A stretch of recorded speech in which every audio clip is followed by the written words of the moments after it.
My name is Evelyn. I'm 36 years old, a single mom, and I work in finance. Most days, I handle other people's money, help them feel safe, give them plans, stability, and control. But if you'd known me as a kid, you'd never guess I'd end up the steady one. Growing up, I was the background noise to my older sister's spotlight. Kelly got the birthday parties, the applause, the soft looks. I got the chores, the silence, the invisible weight of being the quiet one who didn't cause trouble. I used to think that if I just worked harder, stayed small, they'd notice me differently. They didn't. For a long time, I carried that into adulthood like a second skin. I overgave. I explained. I became the one who fixed everything, hoping love would follow. It didn't. And then I had my daughter. The moment I saw her, something clicked. It was like my soul stood up and said, "Not her. Not again." She was this tiny, wide-eyed thing, so full of light, and I knew I'd burn the world down before letting it dim her. I didn't have a big breakdown or a dramatic escape. I just quietly made a promise right there in the hospital room to break what broke me. Not in rage, in resolve. I'm not someone who screams to be heard. I'm someone who listens and remembers, who learns, who builds. Becoming her mother didn't fix my past, but it gave me a reason to stop letting it run my life. This is my story.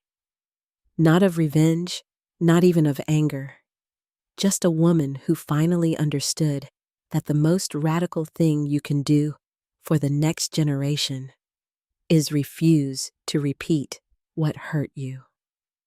I didn't call ahead. Something in my gut told me not to. I drove straight from the airport 6 hours without stopping, a dull worry tightening in my chest with every mile. When I opened the front door, the first thing I heard was my mother's voice, sharp and full of disgust. "Wash the dishes right, useless girl." Then came the sound of laughter. Not joy, not kindness, just two little voices giggling from the living room, my nieces lounging on the couch with snacks in their hands like tiny queens watching a servant stumble. I stepped quietly into the hallway. And there she was, my daughter. 6 years old, standing on a wobbling step stool, hands too small to grip the plate, scrubbing like her life depended on it. Her face was tight with focus. Fear.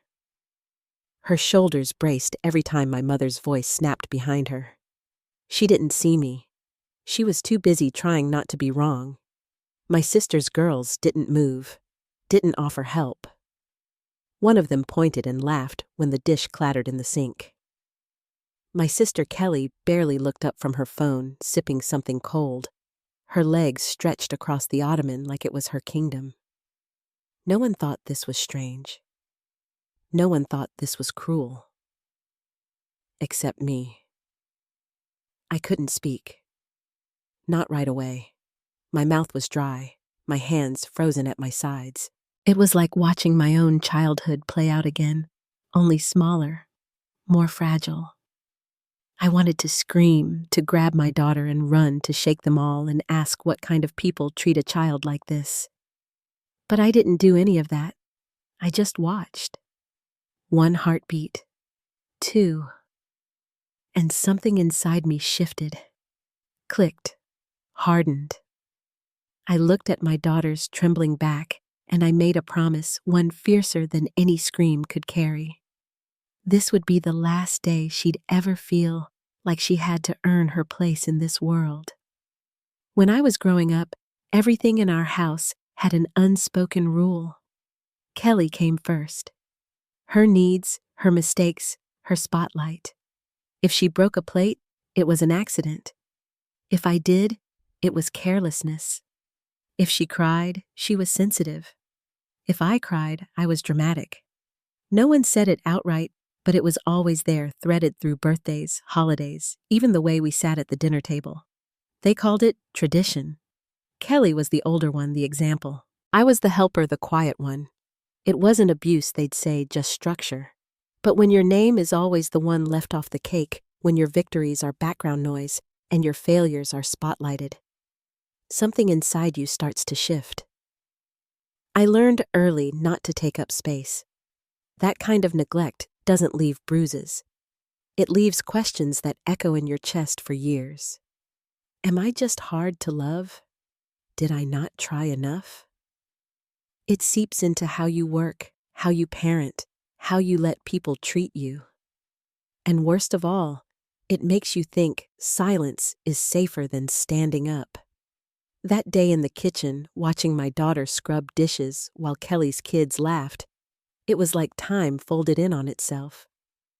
I saw myself again. Same house, same rules, just a different child paying the price. Only this time, the child was mine. And it hit me with terrifying clarity. I had brought her back into the same cycle I spent my whole life trying to escape. They weren't just yelling at her. They were shaping her, shrinking her, making her think she had to work for kindness, just like I did, just like I once believed.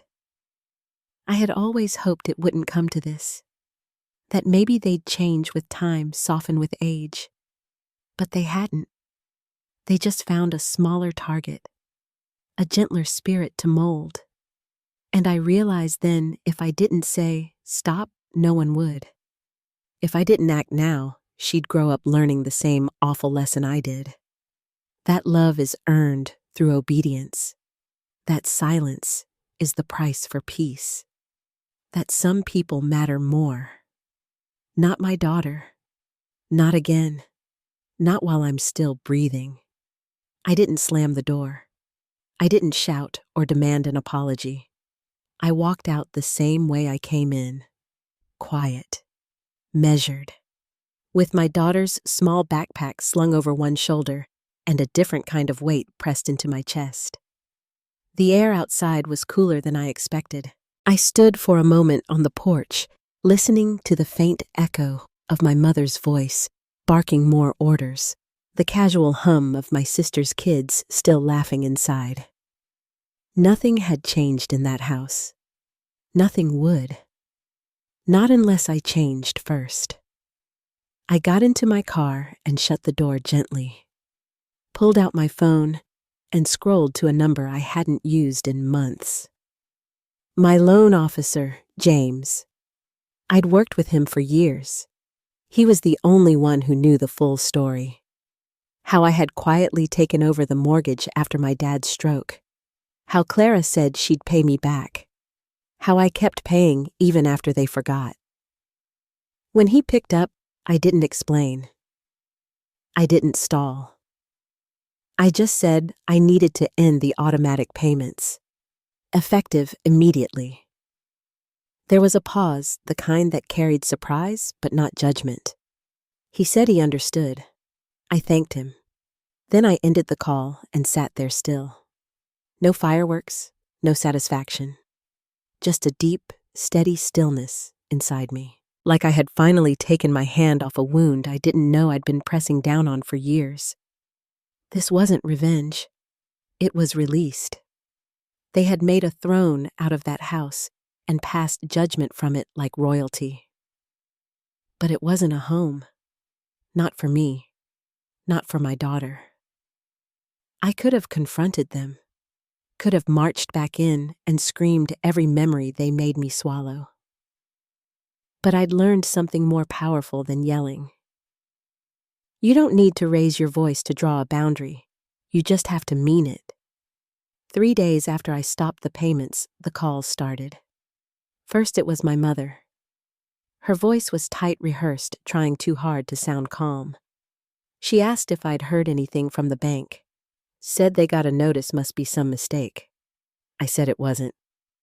Then the silence, the kind that reveals panic under the surface. She asked me why. Why now? I didn't answer her question. I asked my own instead. Do you remember what you called my daughter the day I walked in? She didn't speak. I waited. Nothing. So I hung up. Next came Kelly. Her voice had none of the softness. She came swinging and said I was being extreme, said I was ruining everything, and that the girls loved that house. I asked again, "What did you say when she dropped the cup? What did your daughters do while she cried and wiped the floor?" Her silence was louder than her anger. They called it a misunderstanding, a teaching moment, family being family. I called it what it was: cruelty in a house that never protected me and now had turned on my child. I didn't owe them anything, not another payment, not a conversation, not even an explanation. Their power was built on the belief that I would always comply, always fix, always forgive, always come through. But the thing about people who rely on your silence is they never expect you to walk away. The more they pleaded, the calmer I felt. I wasn't shaking. I wasn't doubting. I wasn't the girl who used to cry behind closed doors. I was the mother who finally said enough, and for the first time, their fear didn't control me. Their panic didn't pull me back in. It only confirmed what I already knew. I had made the right choice, because the moment they couldn't use me, they remembered my worth. But it was too late. I wasn't theirs to feel guilty anymore. Our new place wasn't big. It had creaky floors and chipped paint and a kitchen just barely wide enough for two. But it was ours. No one raised their voice here. No one was measuring worth by how clean the dishes looked. And for the first time in a long time, peace had a sound. It sounded like humming, soft and sweet coming from the kitchen as my daughter wiped down the table in her pajamas. Her little feet danced under her while she worked, no tension in her shoulders, no fear in her hands. Just motion, just music, just ease. We had our own routines now. Sunday pancakes, bedtime stories, swaps, grocery trips that took forever because she liked reading the labels. She asked questions like they mattered, and I answered like they did. We weren't performing anymore. We were just living. Some mornings, I'd catch her drawing at the table before school, completely focused. Her pictures had changed. No more figures with their heads down. No more empty skies. Now it was trees and swings and smiles. One drawing had the two of us holding hands in front of a house with a heart where the door should be. I didn't realize how much I had been holding my breath until I finally exhaled.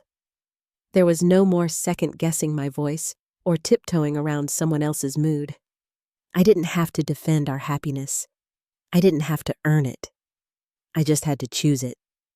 And I had. For years, I tried to prove my value to people who only noticed when I bled for them. But here, in this tiny home full of laughter and crumbs on the floor, I stopped proving and started protecting. Not just her, myself too. One evening, as she helped dry the dishes, she said, "I love doing this with you. No pressure, no fear, just love." And in that moment, I knew I had finally broken the cycle. Not with rage, not with revenge, but with something stronger. Safety. That was the gift. And she was blooming because of it. So was I. I didn't go. I didn't need to. The house had been gone for me long before the paperwork caught up. I didn't want to see the door swing open one last time or the for sale sign driven into the lawn. That place had already emptied itself of anything worth holding on to. But I heard about it. From a neighbor. From the whispers that circled their street like a breeze that carried more than dust. Kelly showed up in tears, stood outside the courthouse steps in designer heels and desperation. She wasn't there to bid. She couldn't afford it. She was there to beg. The man who bought it wasn't cruel, just distant, businesslike. He didn't care that their childhood memories were inside those walls. He cared about numbers, return on investment, the floor plan. And in the end, that's what the house became. An asset, not a home. My family always treated that house like a throne, as if standing in it made them noble, as if whoever held the deed had the power. But all it really held was history, unspoken rules, hurt disguised as order. It cracked the same way any illusion does, slowly at first, then all at once. I sat on my porch that afternoon, coffee in hand, sun on my face. My daughter was upstairs singing to her stuffed animals. I didn't check the time. I didn't check the news. I just breathed. This wasn't about revenge. I didn't need to see them humbled. I didn't need to see the keys handed off. I already knew what mattered. I had reclaimed something far more valuable than a title or a property. I had reclaimed our peace. Let them plead.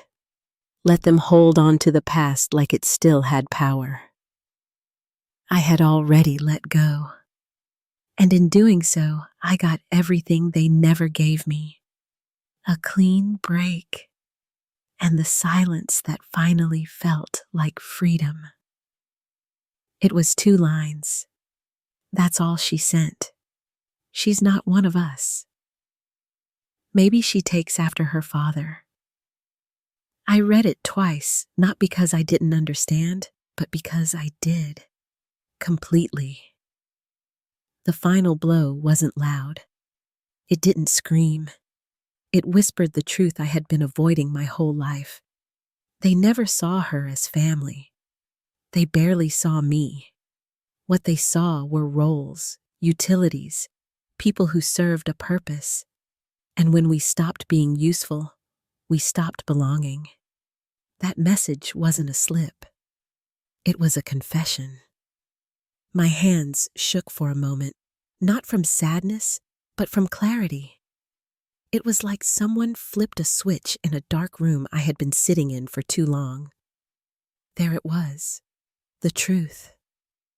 Lit up, sharp-edged, and undeniable. I didn't reply with anger. I didn't explain or ask why.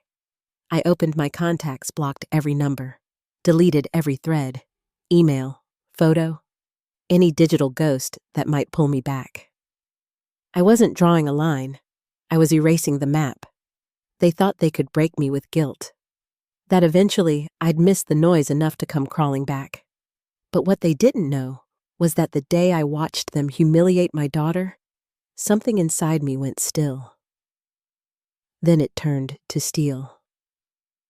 She's not one of us. Good.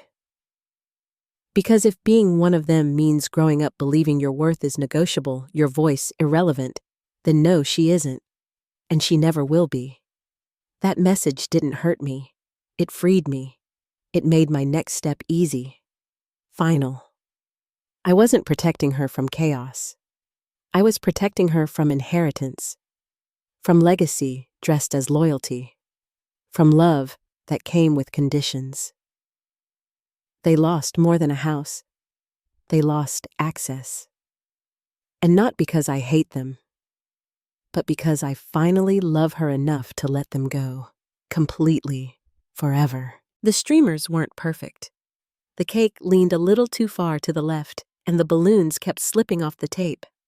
But my daughter's eyes sparkled like the whole world had shown up just for her. Her giggles bounced off the walls louder than any music we played. There was no extended family. Just a few neighbors, her favorite teacher from school, my best friend from college, and a classmate whose mom brought cupcakes with little stars on top. People who showed up not out of obligation, but because they wanted to.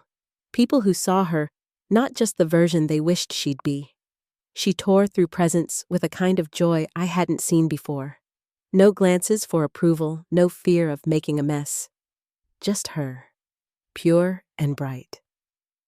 I watched her dance around the living room in a party hat, hands sticky with frosting cheeks red from running. And I thought, this is it. This is home. We played games until dusk, laughed until our stomachs hurt. She sang as she helped me collect plates, still beaming. No one snapped. No one criticized. No one demanded she be quiet, be still, be less. She was enough just by being here. That night, I tucked her into bed, her curls still a little wild from the day. She pulled the blanket to her chin, smiled up at me, and whispered those 5 words I'll never forget. This was the best birthday ever. I kissed her forehead and held her hand for a second longer than usual. As I walked out of her room, I glanced back. She was already drifting off her face, peaceful, her body relaxed. No tension in her shoulders, no worry in her eyes. It wasn't the biggest party. It wasn't the fanciest, but it was real. And in every detail, every voice, every bit of laughter, I saw the difference. We weren't celebrating survival. We were celebrating freedom. And for the first time, she felt what I had fought so hard to build. A place where she didn't have to earn her joy. Where she didn't have to ask for love. Where she could simply be. We were unpacking the last box from the closet. Old papers, tangled cords, a stack of mismatched frames. My daughter sat cross-legged on the rug, holding one of them. A photo from years ago. She was younger, maybe 3, standing beside my mother. Her shoulders were stiff. Her eyes were blank, a smile that never reached her face. She stared at it for a long time, saying nothing.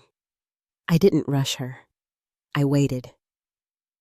Then she looked up at me, holding the frame in both hands, and asked if she could throw it away. I paused for just a second. Not because I doubted the answer, but because I wanted to remember this moment. I nodded soft and certain. She turned, walked to the trash, and let it go. No ceremony, no hesitation. It made a soft thud as it landed. Just glass and paper. But to me, it sounded like the final brick falling off a wall that had been crumbling for years. She came back and kept sorting like nothing happened. But everything had changed. She had taken the power to decide what stayed and what didn't. And she chose peace. She chose herself. I sat beside her, helped fold a few blankets, and felt something loosen inside me. We didn't need to speak it. The silence said enough. It wasn't angry. It wasn't bitter. It was free. That photo used to mean history, obligation, a story we were expected to keep alive no matter how much it hurt. But now it was just paper, and she was no longer willing to carry it. She gave me a smile, one that was real this time. I smiled back. This wasn't about forgetting. It was about choosing what to remember. That's how I knew. The cycle hadn't just cracked. It ended. Not with noise, not with rage, but with a quiet child choosing to let go, and a mother who let her. These days, the house feels like it breathes with us. Light pours through the windows in the morning, and laughter fills the kitchen long before breakfast is ready. My daughter dances when she brushes her teeth, sings while feeding the cat, and falls asleep without fear tugging at her chest. This is what home was always meant to be. There are no rules written in silence here, no expectations wrapped in guilt. Just warmth, just space, just love that doesn't have to be earned. I didn't destroy a family. I just stopped paying for the illusion of one. For years, I funded the myth that blood meant loyalty, that sacrifice guaranteed kindness. But when the cost became my child's light, I chose the only debt worth carrying: love. Real, steady, unconditional love. Sometimes, I still get messages. Distant relatives are saying I went too far, that I turned my back. But they weren't the ones who stood in that kitchen. They didn't hear the words said to a little girl trying her best. They didn't feel the quiet unraveling of a mother who finally decided her silence was more dangerous than her defiance. I didn't raise my voice. I raised a standard. I didn't burn a bridge. I built a home. One evening, as we drove past a familiar turn, my daughter looked out the window and asked if we'd ever go back to that neighborhood. I could feel her watching me, curious, but not afraid. I reached over, took her hand, and smiled. No, sweetheart. We came back to ourselves, and that's more than enough. Because home isn't walls. It's not the history others try to hand you. It's what you build when you stop asking for permission to protect your peace. It's what you grow when you water the parts they tried to starve. She bloomed the moment I stopped waiting to be understood. And I did too.